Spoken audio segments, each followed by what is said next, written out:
एक छोटा सा चील का बच्चा गौरी कौवी का दरवाजा खटखटाता है। अरे क्या है, कौन है जो इस वक्त आ गया? कालू जी जाकर देखो जरा, कौन है दरवाजे पर? गौरी, मैं क्यों देखूं जाकर, मैं पहले से ही थका हुआ हूँ, पर दर्द कर रहे हैं मेरे। जाओ जाओ जाकर तुम देखो, कहीं तुम्हारी बूढ़ी माँ तो नहीं आई। और फिर गौरी कौवी अपने घोंसले का दरवाजा खोलती है। अरे अरे छोटे चील के बच्चे, तू यहाँ क्या कर रहा है और क्यों मेरे घोंसले को पीटे जा रहा है? आसपास तेरी माँ तो नहीं?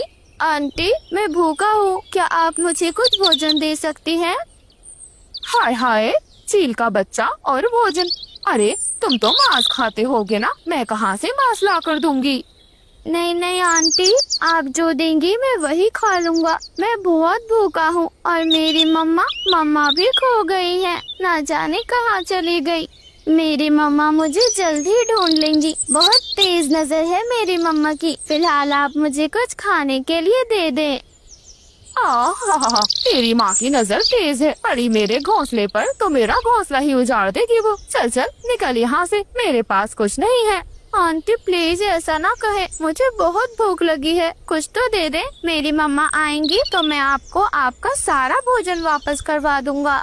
लेकिन गौरी कौवी उसकी एक नहीं सुनती और उसके मुंह पर ही घोंसले का दरवाजा बंद कर देती है। बेचारा छोटा बच्चा बस रोता रह जाता है। वे थोड़ी देर रुकता है, अपने आंसू पोंछता है और इधर उधर देखकर वो सीधे आगे बढ़ता है। आगे रानो चिड़िया का घोंसला था। वो रानो चिड़िया के घोंसले के दरवाजे को खटखटाता है। हे भगवान, इस समय कितनी देर हो गई, ये गुड़िया और कुकू दोनों घर नहीं लौटे। आज मैं इनकी अच्छे से खबर लूंगी। ऐसा कहकर रानो चिड़िया अपने घोंसले का दरवाजा खोल देती है। आज मैं तुम्हें अरे बेटा, आप कौन हैं और यहाँ क्या कर रहे हैं? आप तो चील के बेटे हैं ना? आंटी मैं चीलू हूँ, चील का बेटा। लेकिन आंटी, मेरी मम्मा भोजन लेने गई थी और मैं खेलता हुआ एक तितली को पकड़ता हुआ यहाँ आ गया। आंटी मुझे बहुत भूख लगी है, क्या आप मुझे कुछ खाने को दे देंगी? मैं बहुत भूखा हूँ। हाँ हाँ बेटा, क्यों नहीं, आ जाए, आप घोंसले के अंदर आ जाए। मेरे बच्चे भी आते होंगे, वो आपको देखकर बहुत खुश होंगे। आप ऐसे उदास ना हो। ऐसा कहकर रानो चिड़िया उसे अपने घोंसले के अंदर ले लेती है और उसे कुछ गेहूँ की बालियाँ दे देती है। आंटी, क्या आप ये गेहूँ की बालियाँ ही खाती हैं? ये तो बहुत ज्यादा कर्री कर्री हैं। मेरी माँ तो सॉफ्ट सॉफ्ट गरम गरम मुझे मांस खिलाती है। बच्चे, मांस खाना कोई अच्छी बात नहीं। आप ही बताएं, हम जैसे पक्षियों का शिकार कर कर मांस खाना, क्या ये अच्छी बात है? आप चिंता ना करें, मैं आज आपके लिए मीठे फल लेकर आती हूँ। और थोड़ी ही देर बाद गुड़िया और कुकू भी घर की ओर वापस आ जाते हैं। गुड़िया बेटी, कुकू बेटी, कहाँ चले गए थे आप? मम्मा, हम तो नदी किनारे गए थे, वहाँ पर खूब सारी मछलियाँ थी, हमें बहुत मजा आया। क्यों कुकू भैया? हाँ मम्मा, लेकिन ये कौन है? ये तो मुझे कोई नया पक्षी लग रहा है। गुड़िया बेटी, ये चील का बच्चा है, इसकी माँ कहीं बिछड़ गई है। ये अब हमारे साथ ही रहेगा, आपने इसका ख्याल रखना है। मैं बस यूँ गई और आप सबके लिए मीठे मीठे फल लेकर यूँ वापस आई। इतना कहकर रानो चिड़िया अपने घोंसले से निकल जाती है। वे अपने घोंसले से निकलकर फल की तलाश कर रही थी, तभी चील उस पर हमला कर देती है। गौरी कौवी भी रानो चिड़िया के पीछे पीछे ही थी। हे भगवान, रानो चिड़िया पर तो चील ने हमला कर दिया। मुझे यहाँ से जल्दी भागना होगा, अगर चील ने मुझे देख लिया तो मेरी पोटियाँ नोच कर खा जाएगी। रानो चिड़िया जोर जोर से चिल्लाती है, छोड़े चील दी, मुझे छोड़े। आपका बच्चा चीलू मेरे घर पर है, वो मेरे घोंसले में है। मैं आपके बेटे के लिए फल ढूंढने आई हूँ। आपका बेटा चीलू मेरे घोंसले में है, छोड़े मुझे चील दी, कृपया छोड़े। अपने बेटे चीलू का नाम सुनकर चील उसे छोड़ देती है। अरे चिड़िया, क्या तुम सच कह रही हो? मेरा बेटा चीलू तुम्हारे पास है? मैं बहुत परेशान थी, मुझे माफ कर दो। मैं गुस्से में भूख के मारे तड़प रही थी, बस इसलिए तुम्हारा शिकार कर रही थी। आओ चलो, मैं तुम्हें मीठे फलों का बाग दिखाती हूँ। और फिर वो चील उसे मीठे फलों के बाग के पास ले जाती है। वहीं दूसरी ओर गौरी कौवी जाकर कालू कौवे को सारी बात बताती है। कालू जी, ओ कालू जी, मेरे पास एक खुशखबरी है। वो जो छोटी चिड़िया है ना, जिसने बड़ा सुंदर घोंसला बनाया हुआ है, अब उसका घोंसला हमारा होगा कालू जी। अरे वाह गौरी, बड़ी अच्छी बात कही तुमने तो। कैसे कैसे उसका घोंसला हमारा होगा? चिड़िया बहुत चालू है, हमें घोंसले के आसपास भी मंडराने नहीं देगी। आई बड़ी, उसका घोंसला हमारा होगा। अरे कालू जी, अपनी आंखों से देखकर आए हो, चील ने दबोच लिया है उस छोटी चिड़िया को। बात रही उसके बच्चों की, उन्हें घोंसले से निकालकर बाहर फेंक देंगे हम। नहीं नहीं गौरी, हम इतना जुल्म नहीं कर सकते छोटे बच्चों पर। ये टूटा फूटा घोंसला है ना, उन्हें हम इसमें लाकर पटक देंगे, रहते रहेंगे, जान तो बच ही जाएगी ना। और चिड़िया का नया बढ़िया घोंसला, वो बड़ा सा घोंसला फिर हमारा होगा। और फिर कालू कौवा और गौरी कौवी दोनों सीधे रानो चिड़िया के घोंसले में चले जाते हैं और रानो चिड़िया के बच्चों को घोंसले से बाहर कर देते हैं। आंटी दरवाजा खोले, ये हमारा घोंसला है, आप क्यों हमें घोंसले से बाहर निकाल रही हैं? मेरी मम्मा अभी आती होंगी, देखना आपसे पूछेंगी अच्छे से। आंटी तुम तो बहुत ज्यादा गंदी हो, देखना मेरी मम्मा जब आएंगी मैं तुम्हारी दोनों की खूब पिटाई लगवाऊंगा। गुड़िया कुकू तुम दोनों रो मत, मेरी मम्मा इन दोनों से भी ताकतवर है, आने दो मेरी मम्मा को बस। आए बड़े, आने दो मेरी माँ को, तेरी ही माँ ने इनकी माँ का शिकार कर लिया है, अपनी आँखों से देखकर आई हूँ मैं, मर गई है रानो मर। हाँ अब तुम तीनों अकेले जियो, तेरी माँ आएगी तुझे ले जाएगी, लेकिन इन दोनों का क्या? हाँ। और इतना कहकर गौरी कौवी घोंसले का दरवाजा जोर से बंद कर देती है। गुड़िया और कुकू की आंखों में आंसू थे, चीलू भी उदास था। मेरी मम्मा को कुछ नहीं हो सकता। चीलू तुम मेरे दोस्त हो, लेकिन तुम्हारी मम्मा गंदी है, उन्होंने मेरी माँ को मार दिया। चीलू अब हम तुमसे दोस्ती नहीं करेंगे, तुम चले जाओ यहाँ से, ये सब तुम्हारी वजह से हुआ है, तुम्हारे ही लिए मम्मा तो फल लेने गई थी। मेरी मम्मा ऐसा नहीं कर सकती, मैं मम्मा से कहूँगा, वो तुम्हारी मम्मा को वापस ला देंगी। गुड़िया रोना बंद करो, कुकू तुम भी मत रो। उन दोनों को चुप कराते हुए बेचारा चीलू भी रोने लगता है। तभी चील और रानो चिड़िया वहाँ पर आ जाते हैं। अरे गुड़िया बेटी, कुकू बेटे, क्या हो गया? आप दोनों यूँ घोंसले के बाहर क्यों बैठी हुई हैं?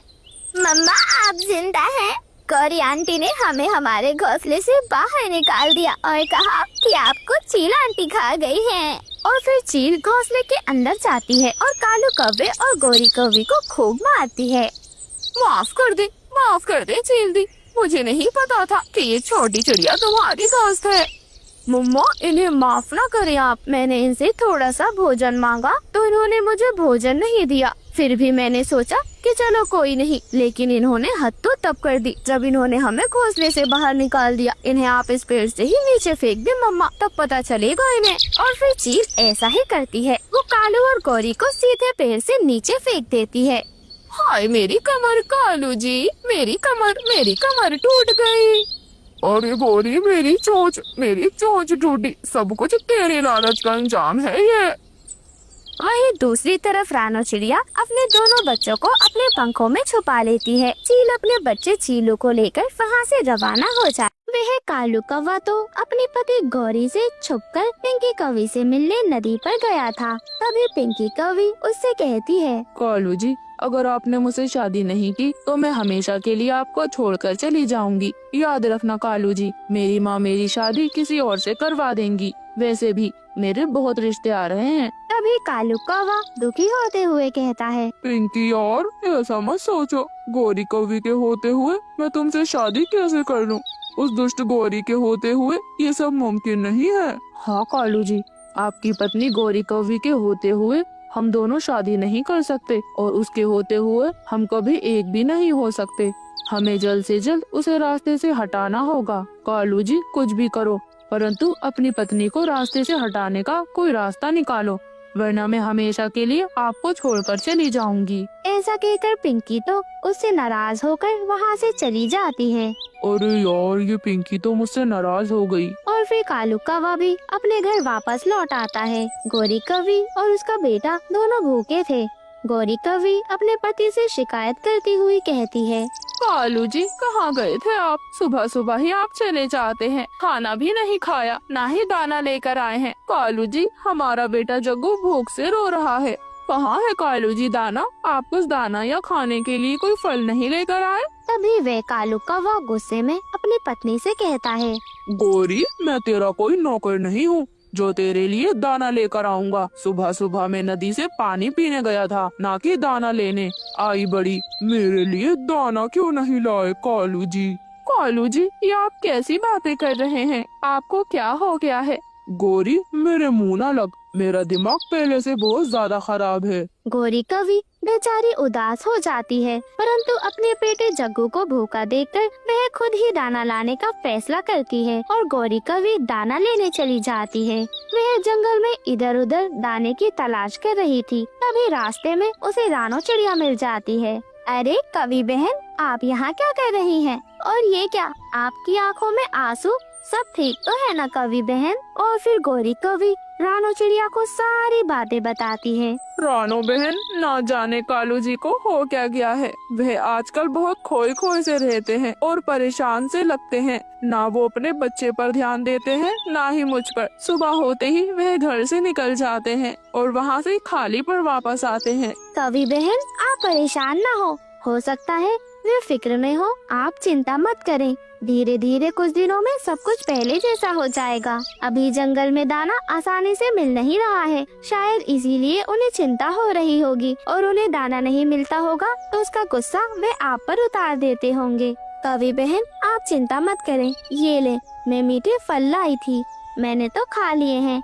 ये आप ले जाएं। और ऐसे ही वह प्यारी चिड़िया उसे मीठे फल दे देती है। रानो, तुम्हारा बहुत बहुत धन्यवाद। मैं कब से भोजन की तलाश कर रही थी, परंतु मुझे भोजन नहीं मिल रहा था।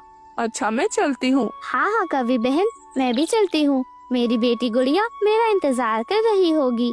ऐसे ही गौरी कवि अपने घर चली जाती है और रानो चिड़िया भी उस मीठे फल को लेकर अपने घर वापस आ जाती है और वह मीठा फल अपनी बेटी को खिलाती है। गुड़िया बेटी, ये ले, आपका पसंदीदा आम लाई हूँ आज मैं। मम्मा मम्मा, मुझे तो आम बहुत ज्यादा पसंद है। मैं सोच ही रही थी कि मेरी मम्मा मेरे लिए मीठा फल ही लाएंगी। हाँ गुड़िया बेटी, परंतु रोज रोज फल की जिद ना किया करें। जंगल में अब दाना मिलना बहुत ज्यादा मुश्किल हो रहा है। ठीक है मम्मा जी, परंतु आज तो मैं फल खा लूँ ना। हाँ हाँ गुड़िया बेटी, जल्दी से फल खा लो। वहीं दूसरी तरफ गौरी कवि भी अपने बेटे जग्गू को फल खिलाती है। जग्गू मेरे बेटे, ये ले, मैं फल लाई हूँ तेरे लिए, जल्दी से खा ले, मेरा बच्चा कब से भूखा है। हाँ मम्मा, मुझे बहुत जोर से भूख लग रही थी। भूख के मारे मुझे तो सब कुछ घूमता हुआ नजर आ रहा था। और फिर जग्गू ऐसे ही उस फल को खाने लगता है। उसमें से गौरी कवि भी फल खा लेती है। बचा हुआ थोड़ा सा मीठा फल वह कालू कवि से पूछती है। कालू जी, ये थोड़ा सा फल बचा है, आपने भी कुछ नहीं खाया होगा, खा लेना कालू जी फल। और फिर कालू कौवा भी उस बचे हुए फल को खा लेता है। कालू कौवा वह फल खाकर सो जाता है। कालू कवि को एक सपना आता है। वह देखता है कि पिंकी कवि उसे छोड़कर जा रही है। कालू कौवा हड़बड़ाकर उठ जाता है और वह फैसला करता है कि अब वह कैसे भी कर अपनी पत्नी गौरी को रास्ते से हटा देगा। अगले दिन कालू कौवा एक चील के पास जाता है और चील से कहता है, चील जी, क्या तुम मेरी पत्नी को खा सकती हो? मैं किसी और से प्यार करता हूँ और मैं अपनी पत्नी के साथ नहीं रहना चाहता। मैं उसे रास्ते से हटाना चाहता हूँ। मैं दूसरी शादी करना चाहता हूँ चील दी। अगर तुम मेरी पत्नी को खा लो तो मेरी परेशानी हल हो जाएगी और तुम्हारा भी फायदा हो जाएगा। मुझे क्या परेशानी होगी? ठीक है, मैं तुम्हारी पत्नी को खा लूंगी, परंतु मैं जंगल नहीं जा सकती। राजा जी ने मना किया है कि मैं जंगल में जाकर किसी भी पक्षी का शिकार नहीं कर सकती, इसलिए तुम्हें अपनी पत्नी को यहाँ पर लाना होगा। जैसे ही तुम अपनी पत्नी को यहाँ लेकर आओगे, मैं उसे खा लूंगी। हाँ चील जी, आप बिल्कुल भी फिक्र ना करें, मैं अपनी पत्नी को यहाँ लेकर आ जाऊंगा, परंतु आप उसे खा लेना, छोड़ना मत उसे, ताकि वह दुष्ट गौरी हमेशा के लिए मेरे रास्ते से हट जाए। ऐसे ही कालू कौवा एक योजना बनाता है और जंगल से बहुत मुश्किल से कुछ मीठे फल ढूंढता है और अपनी पत्नी गौरी और अपने बेटे के लिए लेकर जाता है। गौरी देखो, मैं तुम्हारे लिए आज मीठे फल लाया हूँ। मेरी सुंदर पत्नी, तुम कितनी कमजोर हो रही हो, ये लो मीठे फल खा लो। अपने पति कालू कौवे के मुंह से ऐसी बात सुनकर गौरी कवि तो बहुत ज्यादा खुश हो जाती है और वह फौरन मीठे फल खाने लगती है। जोगू बेटा, जल्दी से मीठे फल खाकर स्कूल चला जा, तेरा स्कूल खुल गया होगा मेरे बेटे। रानो की बेटी गुड़िया तेरा इंतजार कर रही होगी, जल्दी से खा ले बेटा और जाकर चला जा। हाँ मम्मा ठीक है, मैं जल्दी जल्दी खा लेता हूँ, मुझे देर हो रही है। ऐसे ही जग्गू तो जल्दी जल्दी फल खाता है और जल्दी से स्कूल के लिए चला जाता है। तभी कालू कौवा कहता है, मेरी सुंदर पत्नी, मैं सोच रहा हूँ काफी दिन हो गए हम कहीं घूमने नहीं गए, क्यों ना आज मैं तुम्हें घुमा कर लाऊं। सच कालू जी, क्या आप सच कह रहे हैं? आप मुझे घुमा कर लाएंगे कालू जी? हाँ मेरी सुंदर पत्नी, मैं तुम्हें घुमा कर लाऊंगा, मुझे माफ कर दो, मैंने तुम पर कल गुस्सा किया, मैं बहुत शर्मिंदा हूँ गौरी। कोई बात नहीं कालू जी, वैसे भी पति पत्नी में तो छोटे मोटे झगड़े होते ही रहते हैं। चलें, मैं जल्दी से तैयार हो जाती हूँ और फिर हम दोनों मिलकर घूमने चलेंगे। और ऐसे ही कालू कौवा गोरी कौवी को अपने साथ घुमाने के बहाने उस चील के पास ले जाता है। गोरी कौवी आगे आगे थी, कालू कौवा चील को इशारा कर देता है और चील फौरन उड़ती हुई आती है और गोरी कौवी पर हमला कर देती है। कालू कौवा गोरी को ऐसे ही छोड़कर घर वापस आ जाता है। कालू कौवा जैसे ही घर वापस आता है, जब तक उसका बेटा भी स्कूल से वापस आ चुका था। पापा पापा मम्मा कहाँ है? मुझे मम्मा के पास जाना है, मम्मा मेरे लिए दाना नहीं लाई। पापा मुझे भूख लग रही है। जग्गू कौवा तो पिंकी के प्यार में इतना ज्यादा पागल हो गया था कि अपने बेटे तक को नहीं देखता, वह अपने बेटे पर गुस्सा कर देता है। अब तुम्हारी माँ कभी वापस नहीं आएंगी, इस दुनिया में नहीं रही, उसे एक जालिम चील खा गई है और मेरे पास कोई दाना वाना नहीं है, जाओ यहाँ से। ऐसा कहकर कालू कौवा तो सीधे पिंकी कौवी के पास चला जाता है। जग्गू कौवा तो भूख से तड़प रहा था, वह रोता हुआ सीधे रानू चिड़िया के घर जाता है। जग्गू बेटे क्या हुआ, आप क्यों रो रहे हैं? सब ठीक तो है ना? आंटी आंटी पापा कह रहे हैं कि मेरी मम्मा को जालिम चील खा गई, वह अब कभी भी वापस नहीं आएंगी। आंटी मुझे बहुत भूख लग रही है। तभी रानो चिड़िया उसे दाना दे देती है। जग्गू बेटे आप ये दाना खा लें, आप रोना बंद करें, मैं अभी कालू भैया से पूछ कर आती हूँ। ऐसा कहकर रानो चिड़िया सीधे बाहर जाती है। रास्ते में उसे कालू कौवा मिल जाता है। कौवे भैया आपने क्या कह दिया है जग्गू से, वह इतना रो रहा है? रानो बहन, मैंने सच कहा है, अब मैं क्या करूं? मेरी पत्नी को कोई चील खा गई, मैं तो उसे घुमाने लेकर गया था, परंतु वहाँ हम पर चील ने हमला कर दिया और मेरी पत्नी मर गई। मैं क्या करूं? मैं जैसे तैसे अपनी जान बचाकर भागा हूँ। कालू कौवा 2-4 झूठे आंसू बहाता है और मायूस होकर वहाँ से चला जाता है। वही रानो चिड़िया की कुछ समझ नहीं आता, वह सोचती है कि अब जग्गू का वही ख्याल रखेगी। फिर वे जग्गू को घर आकर समझाती है, जग्गू बेटे आप चिंता मत करें, जालिम चील ऐसी ही होती है बेटा, हम पक्षियों की जिंदगी ऐसी ही है, अब हम क्या कर सकते हैं, परंतु आप चिंता मत करें, मैं हूँ ना, मैं भी तो आपकी माँ की तरह हूँ। ऐसा कहकर वह तो उसे अपने गले से लगा लेती है और अपने पंखों में छुपा लेती है। जग्गू उसके पंखों में छुपकर खूब रोता है। वहीं दूसरी तरफ कालू कौवा कुछ अनाज इकट्ठा करता है और अनाज इकट्ठा करके वह फौरन पिंकी कौवी के घर चला जाता है। पिंकी कौवी अपने घर में बैठी हुई थी। कालू जी आप यहाँ क्या करने आए हैं? मेरी माँ भी है, आप घर ना आया करें। यार पिंकी, मैं तेरे बिना नहीं रह सकता, देख मैं तेरे लिए कितना सारा अनाज लाया हूँ, तेरी माँ देखकर खुश हो जाएंगी। पिंकी कौवी तो वह अनाज अपनी माँ को दे देती है और कालू कौवे से कहती है, कालू जी अभी आप यहाँ से जाएं, मैं कल आपको नदी के पास मिलूंगी। ऐसा कहकर पिंकी कौवी उसे वहाँ से भगा देती है। कालू कौवा घर वापस आ जाता है। पापा पापा मम्मा कहाँ है? मुझे नहीं रहना आपके साथ, मुझे मेरी नानी के घर छोड़ो, मैं यहाँ नहीं रहना चाहता। कालू कौवा तो पिंकी के प्यार में बिल्कुल ही अंधा हो गया था, वह अपने बच्चे को घर से निकाल देता है। जग्गू कैसा बेटा है तू, जा भाग यहाँ से, चला जा अपने नानी के घर, तेरी नानी का घर कौन सा दूर है, चल दफा हो जा और दोबारा वापस मत आना। जग्गू कौवा रोते हुए अपनी नानी के घर चला जाता है। वहीं कालू कौवा तो खुश हो रहा था। अच्छा हुआ जग्गू चला गया, अब जब पिंकी को घर लेकर आऊंगा तो बस पिंकी और मैं। ऐसा सोचकर कालू कौवा बहुत ज्यादा खुश हो रहा था। अगले दिन कालू कौवा पिंकी कौवी से मिलने जाता है, परंतु काफी देर इंतजार करने के बाद भी पिंकी वहाँ पर नहीं आती। होती। कालू कौवे से सब्र नहीं होता